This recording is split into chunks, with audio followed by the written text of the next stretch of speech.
근 25년 이상 뉴욕타임즈의 정치 칼럼니스트였던 간판입니다, 이분이. 그리고 백악관을 담당했던 기자 프랭크 브룬이라는 사람이 있습니다. 그는 어느 날 아침에 갑자기 뇌졸중을 겪어서 오른쪽 눈이 보이지 않는 그런 어려움을 겪었습니다. 그 정확한 명칭이 그 책에서 나오는데 비동맥류성 전방 허혈성 시신경 병증. 이 참 어려운 이름처럼 이 뇌졸중과 이 혈류가 뇌신경으로 가지 않아서 중단돼서 오른쪽 눈의 시력을 잃었고, 그리고 곧 왼쪽 눈의 시력도 잃는다는 것. 심지어 치료법이 전혀 없다는 것. 이런 청천벽력 같은 소식을 들었습니다.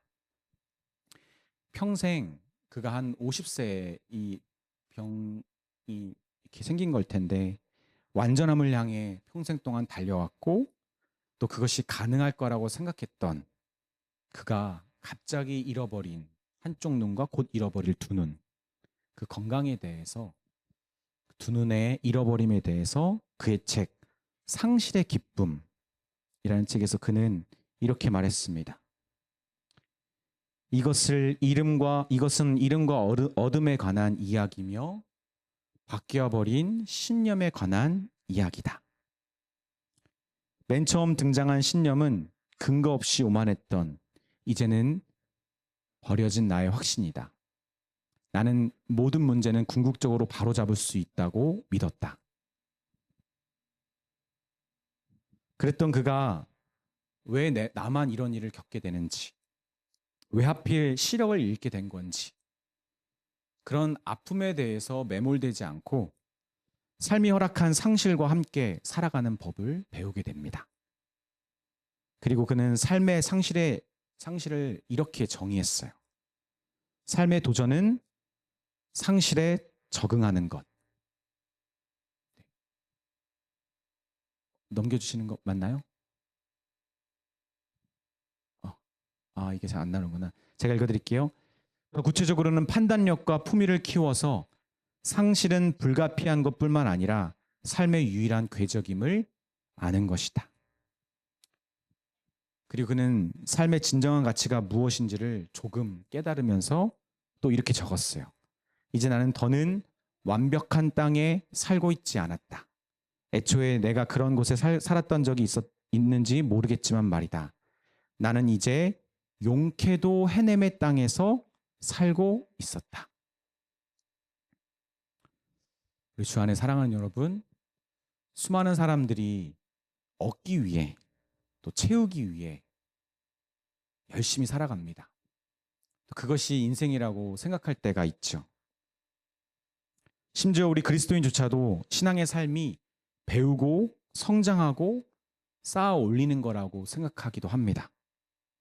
그런데 하나님이 우리에게 허락하신 삶, 특별히 믿음의 삶은, 우리의 인간의 삶과 믿음의 삶 모두는 이름에 대한 것입니다. 얻음에 대한 것이 아니라. 이것이 진정한 제자도를 보여주는 지표가 되기도 합니다. 드렸는데. 네.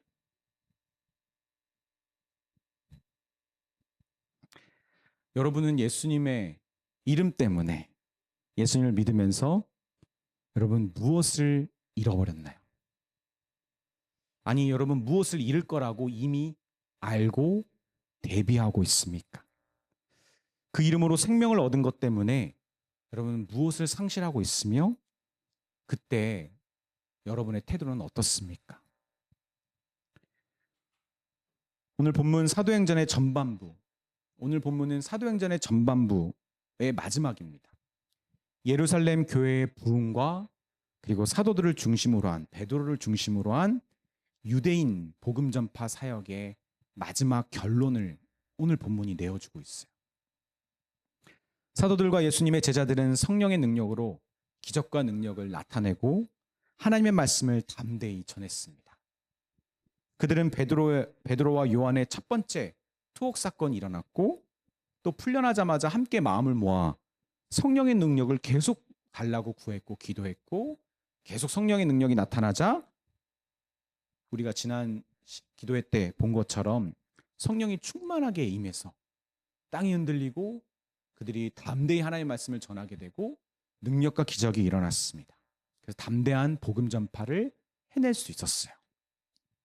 그런데 당시 분위기는 믿는 자와의 무리와 불신자들의 무리 간에 심리적인 간극이 매우 컸습니다. 왜냐하면 사도들을 중심으로 하는 기적과 이 표적과 같은 놀라운 일들에 대해서 믿지 않은 자들에게 당혹스러움과 그리고 놀라움을 주었고, 믿는 자들의 무리 안에서는 성령의 능력이 일어나자 성령을 속이며 죄를 지었던 이 아나니아와 삽비라 같은 사람들이 즉각적인 하나님의 심판을 받으니까 믿는 자들 안에서도 그런 두려움이 있었지만 믿지 않는 자들 안에서 그것을 보고 두려움도 생긴 거예요. 그런데 누가는 오히려 그럼에도 불구하고 믿는 자들의 수가 더 증가했다라고 이야기합니다. 믿는 자들과 불신자들의 간극이 더 멀어졌는데, 두려워하고 어쩌면 꺼려하기도 했는데 더 믿는 자들의 수가 늘어났다고 합니다. 즉 은혜의 기적뿐만 아니라 심판의 능력도 두드러지니까 이런 불가사의한 현상들이 나타나는 거예요. 믿지 않는 자들은 두려워하는 마음들, 믿는 자들을 향하여. 사도행전 5장 12절, 14절에 보면 이렇게 되어 있습니다. 사도들의 손을 통하여 민간의 표적과 기사가 많이 일어나매 믿는 사람이 다 마음을 같이하여 솔로몬 행각에 모이고. 우리 한번 같이 읽을까요? 시작. 그 나머지는 감히 그들과 상종하는 사람이 없으나 백성이 친송하더라. 믿고 죽게 나오는 자가 더 많으니 남녀의 큰 무리더라. 그렇죠? 여러분, 진짜가 있는, 진짜가 가득한 교회의 모습은, 그런 교회의 사역의 모습은 사실 이렇습니다. 우리가 흔히 믿지 않는 사람들에게 교회는 따뜻해야 된다고 말합니다. 그리고 친근함을 주어야 된다고 말합니다. 그렇죠? 저도 그렇게 생각해요. 실제로 우리는 그런 교회를 바라기도 하고 믿지 않은 사람들도 그런 교회가 되어달라고 교회에게 요청하기도 해요. 그러나 예수를 십자가에 못 박은 자기의 죄를 깨닫고 구주 예수 앞에 회개와 믿음을 드리게 되는 구원의 역사는 그런 방식으로 일어나지 않습니다. 좀 더 정확하게 말하면 그런 방식으로는 쉽지 않습니다. 예수로 말미암아 난 믿음의 사람들, 그 이름의 능력이 나타나는 교회는 믿지 않는 자들에게 친근함과 따뜻함을 먼저 주기보다 두려움의 대상이 됩니다. 죄를 고발하고 죄의 깊이와 뿌리를 끊어낸 구별된 마음과 삶이 그들에게 나타나기 때문이죠. 또 비난거리가 아니라 칭찬의 대상이 됩니다. 그들의 이웃과 어려운 사람들을 향한 주어진 자리에서의 최선의 삶을, 성실함을, 정직함을, 겸손함을 믿지 않은 자들이 보기 때문에 칭찬하지 않을 수 없는 것이죠. 이렇게 두려움과 칭찬의 대상이 되는 교회의 구별된 모습처럼 오늘 말씀은 참된 제자 안에서 나타나는, 그리고 그들이 모인 교회에서 나타나는 독특한 모습을 우리에게 보여주고 있습니다. 특별히 예수님의 이름과 그 이름의 능력 때문에 공경을 겪는 두 다른 집단의 모습을 누가가 보여줍니다. 이 집단은 똑같이 어려움을 당하지만 그들의 반응이 매우 다릅니다.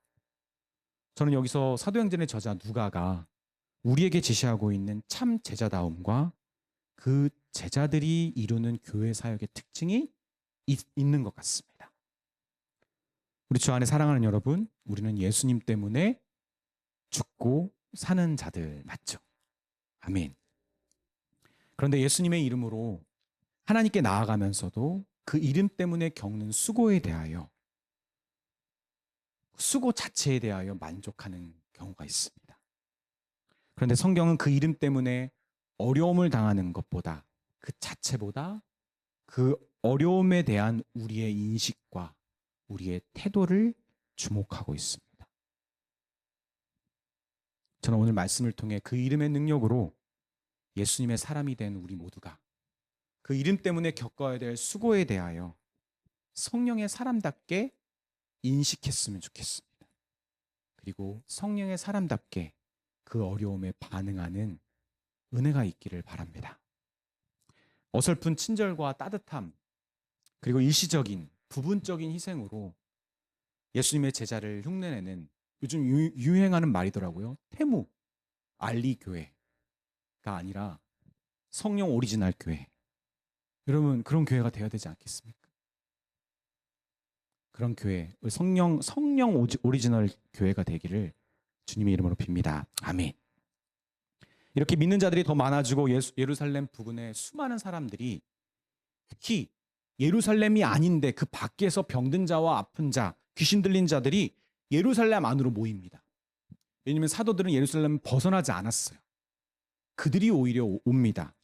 그래서 교회로 와서 치유를 받으니까 이를 지켜봤던 대제사장과 사두개인 당파 무리들이 질투와 시기를 가득합니다.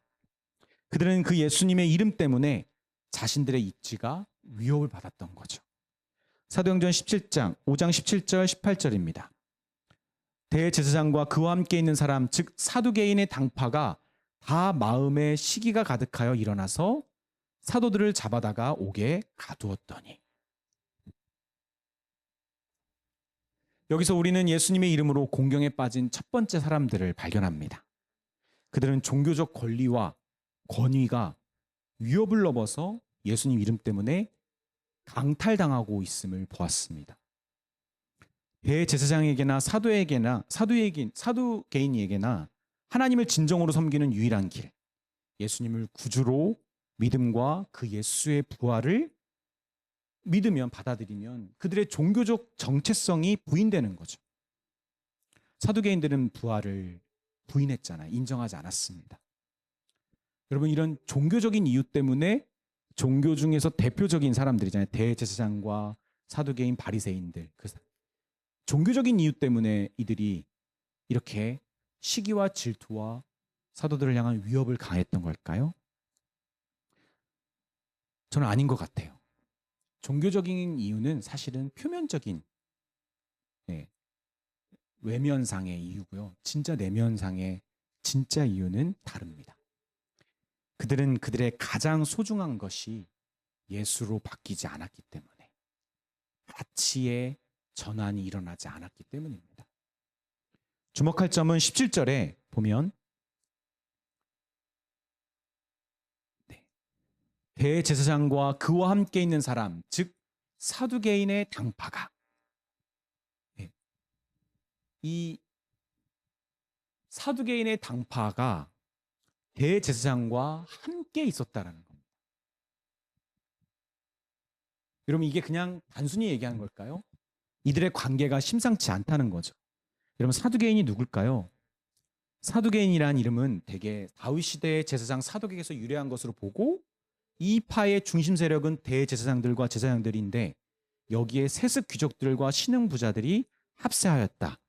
이들은 예루살렘 성전을 중심으로 권력을 행사했으며 서기관들 장로들과 함께 예루살렘 산헤드린을 장악하고 있었다. 더 추가적으로 말하면 사두개인들은 로마의 권력과도 밀착해 있었어요. 대제사장으로 임명하기 위해서는 로마의 권력을 등에 업어야만 했습니다. 그리고 로마도 사두개인을 이용했습니다. 그래야지 행정기관으로서 정치를 잘할 수 있기 때문입니다. 근데 여러분, 사두개인들을 잘 보면 누구랑 비슷하냐면, 조금 죄송한 말이지만 여기에 속한 사람들은 약간 검찰하고 비슷해요. 사실은 이들을 어떤 학자는 정의라고 그들을 표현합니다. 전통의 권위를 부인하고 오직 문서화된 율법만을 강조하는데, 근데 그 율법만을 강조하는 것은 사람의 가르침의 권위를 인정하지 않고 문서화된 율법만 강조하는데, 바리새인들과 달리 전통이나 인간의 가르침과 권위를 거부하고 영의 존속이나 부활도 믿지 않고 오직 그들이 문자적으로 판단할 수 있는 기준에 따라 그들은 인간 중심적인 측면에서 그들은 막대한 이권을 차지하기 위해 율법을 이용한 사람들이 사두개인들입니다. 그러니까 종합해 보면 이들의 부활과 같은 종교심이나 신학 때문에 사도들을 핍박했던 외면적인 그런 이유들이 아니라 사실은 이들은 돈 때문에, 권력 때문에 위협을 받았던 거고 사도들을 가만둘 수 없었던 겁니다. 그래서 그들은 베드로를 비롯한 사도들을 잡아 고에 가두었지만 천사가 옥문을 열어줬고 생명의 말씀을 그들에게 전하라고 해서 그 새벽에 성전에 일찍 나온 사람들에게 하나님 말씀을 전합니다. 이스라엘의 원로들을 다 모아서 이제 그들을 좀 심판해서 자신들이 빼앗길 것 같은 돈과 권력을 지키고자 했던 사두개인들이 사도들을 불렀는데 옥에 없는 거예요. 그래서 그들을 찾아보니까 성전에 있어서 그들을 또 데려옵니다. 사도들은 또 순순히 따라옵니다. 그리고 전에 하던 대로 예수의 이름을 전하지 말라고 협박합니다. 왜냐하면 그들은 심히 노하여 그들이 잃어버릴 것에 대한 두려움이 컸기 때문에 그렇죠. 사도들이 순순히 순응했나요? 아니요. 우리는 절대로 하나님의 말을 들 거지 사람의 말을 들을 수 없다라고 거부하자 그들을 죽이려 합니다. 우리 주 안에 사랑하는 여러분, 예수님을 믿는다는 것은 곧 예수님을 최고의 가치로 여긴다는 겁니다. 아멘. 평생 어려운 사람들을 돕고 하나님의 율법을 잘 지켜왔던 젊은 부자 간원의 이야기를 아시죠? 그는 이미 많은 사람들을 도와왔던 사람이에요. 그런데 예수님이 가지고 있는 것을 모두 다 팔아서 어려운 사람들에게 주고 나를 따르라 하니까 근심하며 떠나가 버립니다. 여러분, 그것처럼 영생과 구원에 관한 것보다 탐욕의 눈이 멀어 탐욕에 갇혀 있는 그런 사람들, 돈과 권력의 사람 상실은 그들에게는 견딜 수 없는 거죠. 여러분, 이들만 그런가요?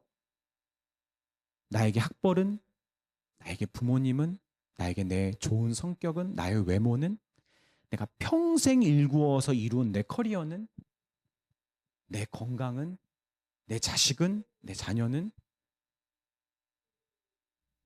그것이 가장 중요하게 여겼던 사람에게 그것을 잃는다는 것은 죽는 것과 마찬가지겠죠. 예수님의 사역을 하다가, 교회의 사명을 하다가 감당하다가 우리가 잃어버림이 생길 때, 재정이나 건강이나 시간이나 심지어 사랑하는 사람들과의 시간들을 버려야 할 때, 포기해야 될 때, 어쩌면 최고로 가치 있고 후회하지 않을 시간과 정성과 에너지 등을 예수님 때문에 포기해야 될 때, 여러분의 태도는 어떻습니까? 피해보고 싶지 않은 마음, 그리 힘들고 소중하게 생각하는 것을 잃고 싶지 않은 마음들, 그런 마음들로 사실은 우리도 예수님과 예수님의 사역을 부정하고 싶을 때가 있습니다. 감사와 희생보다 불평과 비판을 앞세우면서 말입니다. 실제로 제가 교회 사역을 꽤 오랫동안 해오니까 교회 중요한 회의 때마다 교회 사역에 대해서 비판과 불평의 목소리를 내시는 분들 중에 예수님을 최고의 가치로 여기면서 자기의 소중한 것들을 교회를 위해서 내어주는 것을 마땅하다고 여기는 사람, 아니 그렇게 사는 사람도 사실 없어요. 그렇게 살지 못하는 자기 자신에 대한 변명과 불평과 시기에 대한 마음으로 예수님의 사역을 비판하게 되는 것이죠. 어떻게 하면 그 사역과 거기에 쏟는 시간과 에너지를 줄일 수 있을까? 피할 수 있을까라는 생각이 그 마음에 사실은 숨겨져 있기 때문입니다. 그런데 그런 가치가 전환되지 않는 사람들의 또 다른 특징이 있어요. 제가 볼 때는 강약약. 강한 사람들에게 약하고 약한 사람들한테 강합니다. 자기가 추구하는 그 최고의 가치들이 자기의 온 인생을 걸 만큼 최고는 사실 아니거든요. 강한 자가 나타나면 바로 타협하는 겁니다. 뭐랑 비슷하냐면 기회주의입니다. 기회주의. 그들이 가장 무서워하는 것은 다 잃는 것이기 때문에 자신들보다 강한 사람들 앞에 금세 굴복하고 조금의 타협점이 생기면 이해 계산이 빨라서 손해를 보지 않도록 금방 조정하고 협의한다는 가치 전환이 되지 않는 사람들의 특징입니다. 당시 모두에게 존경받는 가말리엘 선생이 나타나서 이런 이단의 운동을 일으켰던 드다와 유다의 예를 들면서 이렇게 말했어요. 대제사장과 사두개인들의 종교적 명분을 뺏어버렸던 그들을 향하여 경고합니다. 그러니까 대제사장과 사두개인들이 어떻게 했죠? 금세 타협점을 찾고요. 꼬리를 내려버려요. 사도행전 5장 38절 39절에 보면 이렇게 말합니다. 이제 내가 너희에게 말하노니 이 사람들을 상관하지 말고 버려두라. 이 사상과 이 소행이 사람으로부터 났으면 무너질 것이요. 같이 읽겠습니다. 시작. 만일 하나님께로부터 났으면 너희가 그들을 무너뜨릴 수 없겠고 도리어 하나님을 대적하는 자가 될까 하나 하니. 여러분, 이 가말리아의 말은 단순히 타이르는 말이 아니라 사실 되게 강하게 경고하는 말이에요. 내가 말하노니 I say to you stay away from them. 물러나라. 그리고 또 하나의 강한 동사는 hand up. 손대지 마라. 손 떼. 여러분, 되게 강한 권위로 말하는 말이에요. 여러분, 이것을 향하여 사두개인들이 어떻게 반응했냐면 그들이 옳게 여겨. 여러분, 이게 함정이죠. 좀 아쉽죠, 너무. 그들이 옳게 여겨라는 반응이 한글 표현이 마치 이것이 되게 평화적으로 자연스럽게 합의가 된 것처럼 보입니다. 이게 매우 오해를 줄 수 있는 번역이죠. 그런데 원문은 이렇게 되어 있어요. 그들은 그의 것을, 가말리엘의 경고죠, 받게 되었다. 수동입니다. 받지 않고 싶었지만 받을 수밖에 없는 표현, 문법적인 표현이 담겨져 있어요. 그들은 그의 것을 받을 수밖에 없었다. 부인할 수 없는 이유로 수동적으로 받게 되었다는 겁니다. 왜냐하면 가말리엘과 그 사람을 따르는 사람들의 무리, 그 권위가 자기보다 더 강하기 때문입니다.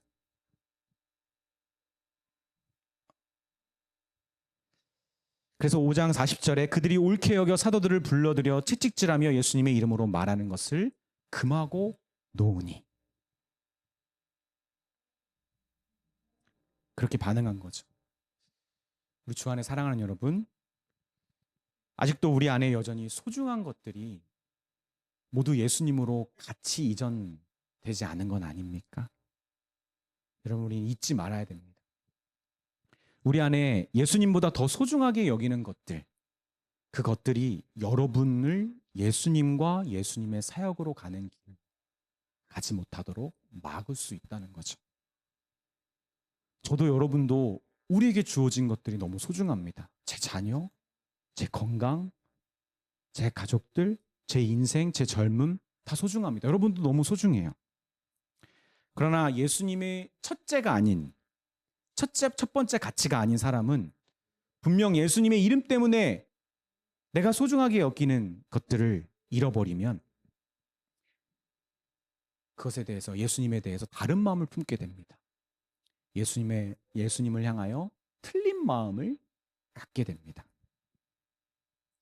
아무리 거센 위협과 권력 앞에서도 굴복하지 않는 그런 분명한 계획과 뜻이 있어서가 아니라 강약강의 모습이죠.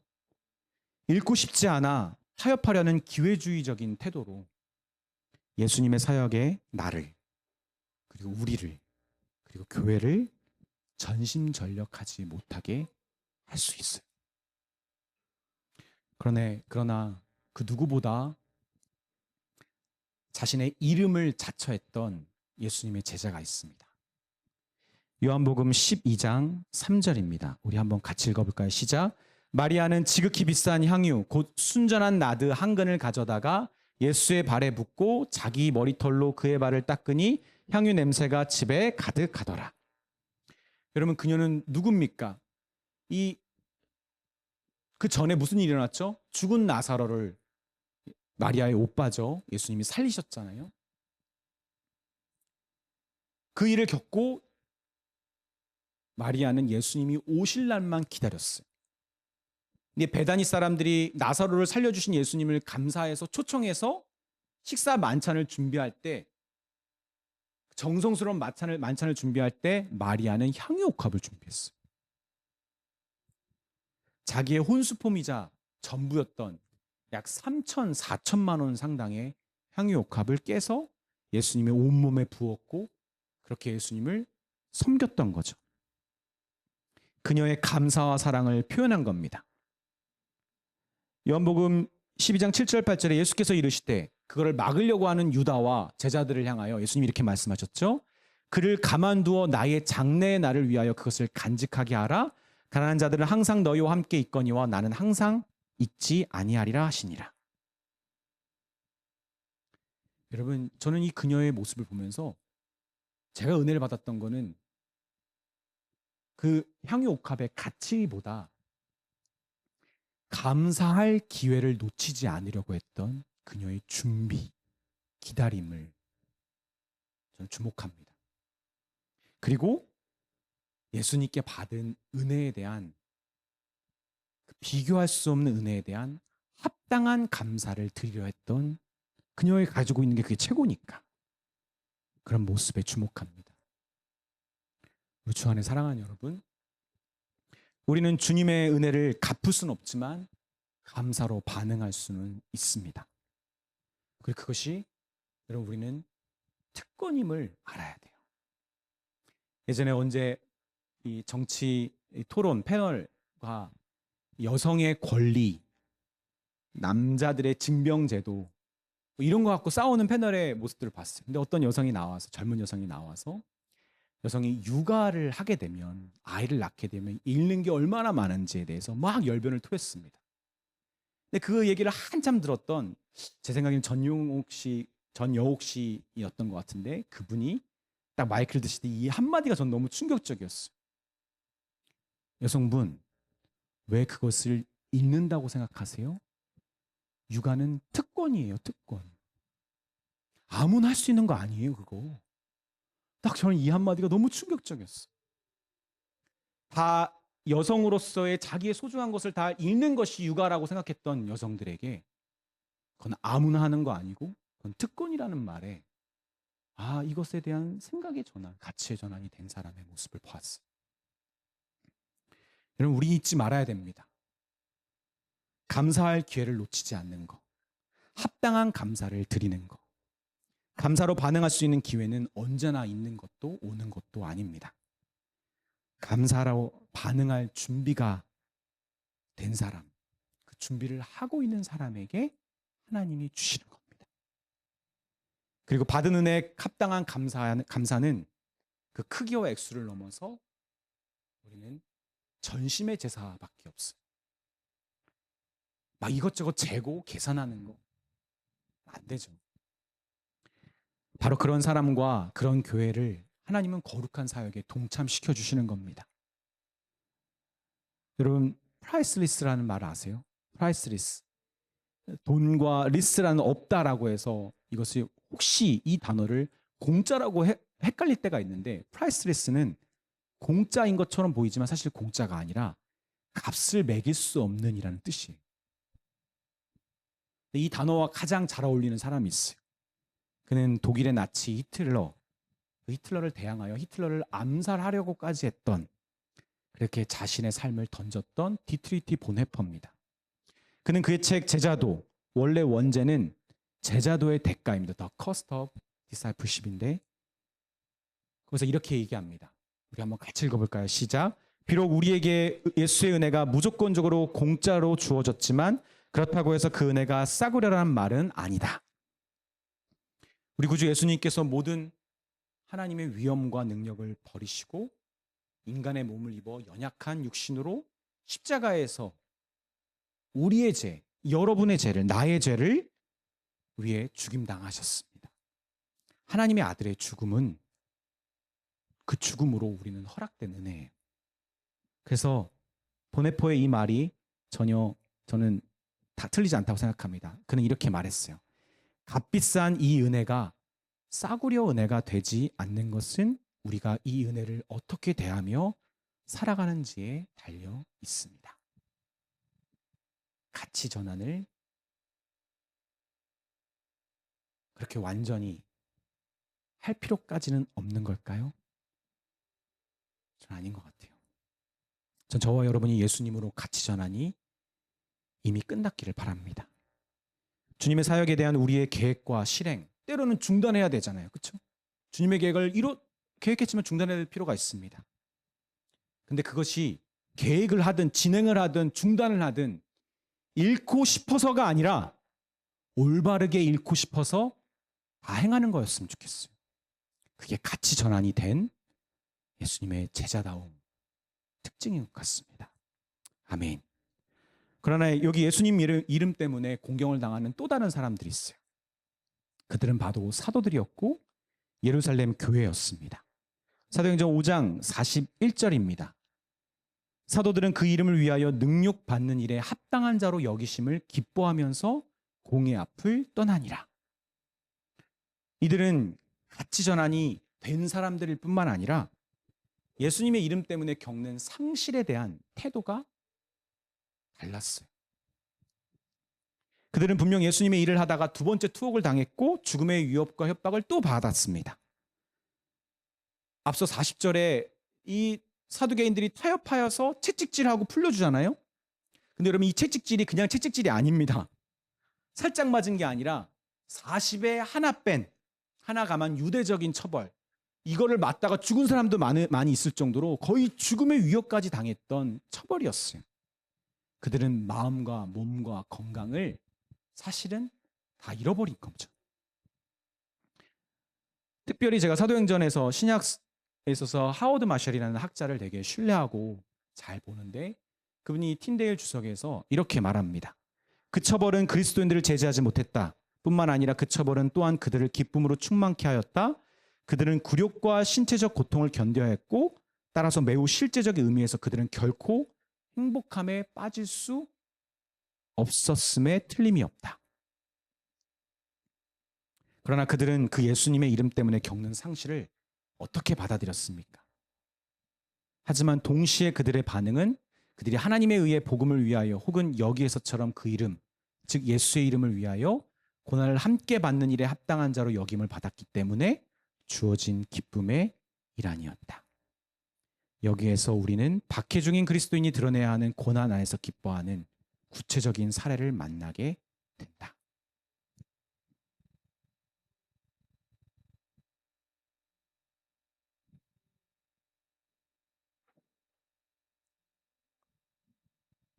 근데 전 좀 더 정확하게 말하면